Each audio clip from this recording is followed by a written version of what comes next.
Viren Khankar presents class 9th and 10th Maths Hindi tutorial. Like, share and subscribe and do not forget to press the bell icon button.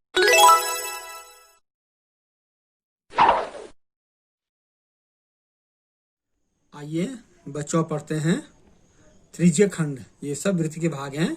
आज हम पढ़ते हैं त्रिज्य खंड। किसी वृत्त के चाप तथा उसके अंत्य बिंदु से जाने वाली त्रिज्याओं से बनी आकृति त्रिज्य खंड कहलाती है। अब इस चित्र में देखिए दो त्रिज्य खंड आपको दिखाई दे रहे हैं। जैसे इसमें ओ ए क्यू बी एक ये लघु त्रिज्य खंड होता है और ओ ए पी बी ये दीर्घ त्रिज्या खंड होता है। यानी जो वृत्त का जो ये चाप है और उसके जो ये बिंदु हैं A B O A O B को हमने मिलाया, तो इस प्रकार से दो भागों में त्रिज्याओं के दो भागों में ये वृत्त खंड बंट जाता है। और उसमें जो त्रिज्य खंड है, जो बड़ा वाला भाग है वो दीर्घ त्रिज्य खंड कहलाएगा त्रिज्याओं का, और छोटा वाला लघु त्रिज्य खंड कहलाएगा। आइए इसमें देखते हैं। सेकेंड लाइन या छेदक रेखा किसे कहेंगे? वह रेखा जिसके केवल दो भिन्न बिंदु वृत्त पर स्थित हों छेदक रेखा कहलाती है। यह हम ये कहें कि कोई वृत्त है और तो छेदक रेखा सेकेंड लाइन किसे कहेंगे? वह रेखा जिसके केवल दो भिन्न बिंदु वृत्त पर स्थित हों छेदक रेखा कहलाती है।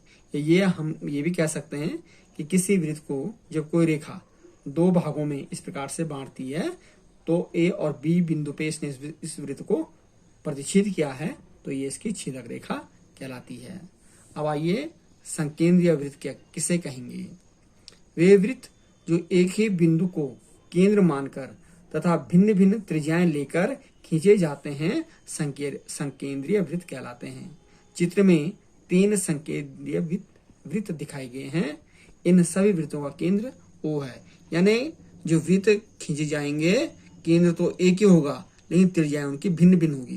जैसे केंद्र पहला वृत्त, दूसरा वृत्त और तीसरा वृत्त है, इसका ये त्रिज्या हो जाएगी। दूसरे वाले की त्रिज्या यहाँ से यहाँ तक हो जाएगी, और तीसरे वाले की त्रिज्या यदि हम कहें तो आप इसको ये भी कह सकते हो यहाँ से यहाँ तक हो जाएगी। तो भिन्न भिन्न त्रिज्याएं हो गई, लेकिन केंद्र एक ही होगा। तो इस प्रकार का जो वृत्त होता है ये संकेंद्रीय वृत्त कहलाता है। अब उभयनिष्ठ जीवा कॉमन कॉर्ड किस प्रकार से सर्किल बनेंगी? यदि दो वृत्त एक दूसरे को प्रतिच्छेद करते हैं या काटते हैं, तो प्रतिच्छेद बिंदुओं को जो मिलाने वाली रेखा खंड है यही उभयनिष्ठ जीवा कहलाएगी। जैसे पी क्यू इस वृत्त में ये हम कहें कि एक वृत्त ये है और एक वृत्त ये है। ये O इसका केंद्र है, माने इसका केंद्र O डैश है। तो यहाँ पे P और Q बिंदु पर दोनों वृत्त एक दूसरे को प्रतिच्छेद कर रही हैं। तो इन प्रतिच्छेदन बिंदुओं को यदि हम मिलाते हैं P Q जीवा बन गई, ये उभयनिष्ठ जीवा इनकी कहलाएगी। इसके बाद जो वृत्त के केंद्र होता है, इस केंद्र पर अंतरित कोण किस प्रकार से होंगे? तो चाप द्वारा केंद्र पर अंतरित कोण।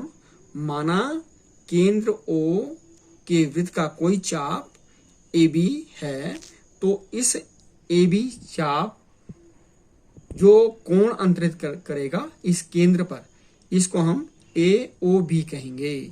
तो इसमें वृत्त के केंद्र पर जो अंतरित कोण है चाप AB के द्वारा, ये कोण हो गया AOB। और इस प्रकार से हम इसको लिखेंगे कोण AOB। ये कोण का चिन्ह होता है। चाप का मापन किस प्रकार से करेंगे?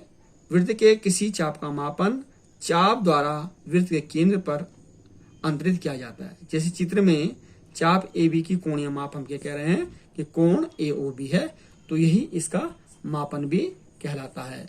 इसी प्रकार आइए इसको देखते हैं कि जो चाप है इसका डिग्री मेजरमेंट कैसे हम करेंगे या अंश माप कैसे करेंगे? यदि चाप द्वारा केंद्र पर अंतरित कोण अंशों में दिया हो अथवा अंशों में ज्ञात किया जाए, तो वह कोण चाप का अंश माप कहलाता है। जैसे चाप AB का अंश माप हम क्या करें? कोण AOB का मान अंशों में। अब हो सकता है ये 45 अंश हो या 30 अंश हो या 60 अंश हो, जो भी अंश होगा, तो माप अंश कहलाएगा। इसी के अंतर्गत हम बात करेंगे सर्वांगसम वृत्त पर। ये सर्वांगसम वृत्त क्या होगा, कॉन्ग्रुएंट सर्किल क्या होते हैं। ऐसे दो या दो से अधिक वृत्त सर्वांगसम वृत्त कहलाते हैं जिनकी त्रिज्याओं की माप समान हो, यानी दोनों वृत्तों की जो त्रिज्याएं हैं समान होनी चाहिए। या हम ये भी कह सकते हैं दो वृत्त परस्पर सर्वांगसम होंगे यदि इसमें से किसी एक के ऊपर दूसरा वृत्त रखने पर ये एक दूसरे को पूर्ण रूप से ढक लेते हैं, अर्थात देखने पर ये एक ही वृत्त जैसे दिखाई देते हैं, तो ये सर्वांगसम वृत्त कहलाएंगे। जैसे इसमें OA और O'C ये त्रिज्याएं बराबर हैं, निश्चित रूप से ये दोनों वृत्त एक दूसरे को ढक लेंगे।